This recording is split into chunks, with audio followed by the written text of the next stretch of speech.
Sourav real টেকে আপনাদের স্বাগত। আমি আপনাদের বন্ধু সৌরভ। আজকে আবার নিয়ে এসেছি আরেকটি সত্য ভৌতিক ঘটনা। আমার ঘটনাগুলি সবসময় আমি চেষ্টা করি আপনাদের সামনে রিয়েলিস্টিক ঘটনা নিয়ে আসতে। সেরকমই আজকে আরেকটি সত্য ঘটনা আপনাদের সামনে নিয়ে এসেছি। ঘটনাটি আমার দাদার বাড়িতে ঘটা সত্য এবং বাস্তবিক একটি ঘটনা। জানেন তো, প্রথমেই বলে রাখি, বাস্তু প্রবলেম থাকলে যা ঘটে সেটি তাদের সঙ্গে হয়েছিল। তারা সেই জিনিসটাকে প্রথমে খেয়াল করেনি যে তাদের যখন ঘরের কাজ প্রথমে শুরু হয়, মাটির নিচ থেকে কালো বিড়ালের হাড় এবং কিছু কঙ্কাল টাইপের জিনিস পাওয়া গিয়েছিল, যেটিকে বাড়ি হওয়ার জন্য শুভ লক্ষণ মনে করা হয় না। সে সেটিকে গ্রাহ্য করেনি এবং বিভিন্ন রকমভাবে করে পুজো অর্চনা করে সে গিয়ে প্রবেশ করে রীতিমতো ঢুকে গিয়েছিল এবং ভেবেছিল কোনো ব্যাপার না, কিছু হবে না, পুজো হয়ে গেছে। কিন্তু এখানেই যত প্রবলেমের সৃষ্টি। এবার গল্পটা শুরু করা যাক, চলুন। যাই হোক, ওরা রীতিমতো বাড়ি করে থাকা শুরু করলো। প্রথম 1 বছর 2 বছর কিছু বুঝতে পারছিল না। তারপর থেকেই ঘটনাগুলি ঘটতে শুরু করে। হঠাৎ করে রাত্রিবেলা ছাদের মধ্যে আওয়াজ হতে আরম্ভ করে, যেন ছাদের মধ্যে কি লাফাচ্ছে। এই ঘটনাগুলি সাধারণত ঘটতো রাত্রি 12টা 12:30টার পর থেকে। ওরা প্রথমে ভাবতে হয়তো কোনো চোর করে এসে এই সব কাণ্ড কারখানা করছে বা হচ্ছে, কিন্তু পরে যখন সব জানতে পেরেছিল তখন বুঝেছিল না, এটা চোরের কাণ্ড নয়। আর তারপর হঠাৎ করে ওরকম ছাদের মধ্যে আওয়াজ, তারপর কি আর কারোর কান্নার আওয়াজ, তারপর একটা রকমের স্মেল ভেসে আসা, এইসব জিনিস বছর দুয়েক ধরে হচ্ছিল। ওরা অত খেয়াল করেনি। যখন তারা খেয়াল করলো, যখন তাদের সঙ্গে একটি ঘটনা ঘটলো, যখন আস্তে আস্তে এমন হয়ে গেল ঘরের মধ্যে বাড়ির সবাই মানে অসুস্থ হয়ে পড়তে শুরু করলো।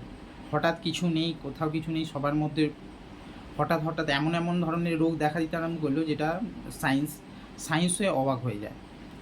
তো তখন তাদের টনক নড়ল এবং তারা তারপরে যখন খেয়াল করতে থাকলো যে কিছু জিনিস এবার ঘরের মধ্যে অ্যাক্টিভিটি লক্ষ্য করতে থাকলো। হঠাৎ করে যখন কারেন্ট চলে যায়, বাতি জ্বেলে বসে আছে, হঠাৎ দেখছি সিঁড়ির মধ্যে কারোর একটা ছায়া ভেসে আসছে। এবার ওদের সাথে 2 বছর কিছু হয়নি, কারণ ঘরে পুজো অর্চনা করতো, তাই কিছু হতো না। কিন্তু যা উপদ্রব ছিল ছাদে, কিন্তু হঠাৎ করে দেখা গেল সেই উপদ্রবগুলো এবার বাড়ির মধ্যে, ঘরের ভেতরেও হওয়া আরম্ভ হলো। সবাই বলে না যে ভগবানের পুজো করলে যে ঘরের মধ্যে প্রবেশ করতে পারবে না। আমি আগেও অনেক গল্পে বলেছি যে যেখানে হাওয়া বাতাস প্রবেশ করতে পারবে, সেখানেই তারা প্রবেশ করতে পারবে।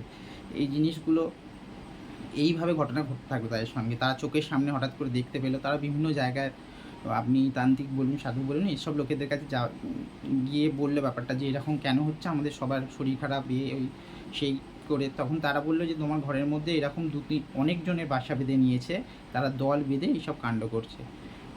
আর আপনি জানেন রাত্রিবেলা নেগেটিভ শক্তির পাওয়ার কতটা বেড়ে যায়, সেই পাওয়ার বেড়ে যাওয়ার দরুনই এইসব ঘটনা ঘটতে থাকে।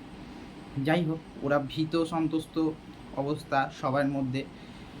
আর এরকম হঠাৎ ডেলি দেখতে পাচ্ছে চোখের সামনে, আর রাত্রি হলেই কান্নার আওয়াজ আর ছাদের মধ্যে ধূপধাপ আওয়াজ। এরকম এক বিভীষিকাময়ভাবে জীবনযাপন করছিল।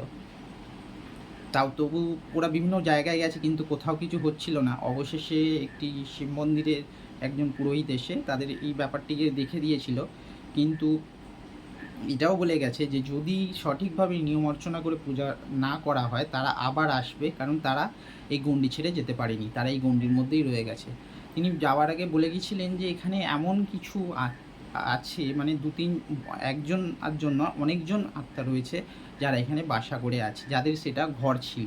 কারণ সেই বাড়ি করার আগে তারা সেখানেই থাকতো, কারণ সেই জায়গাটা তারা ছেড়ে যেতে পারেনি, তারা সেখানেই রয়ে গেছে। কিন্তু এরা গ্রাহ্য না করে সেখানে ওই সব পাওয়ার পরেও যে জোর করে ঘর করার পরে, এই জন্য বলে বাস্তু যদি সঠিক না হয় মানুষের, তাহলে কত প্রবলেম হতে পারে আপনারা ভাবুন।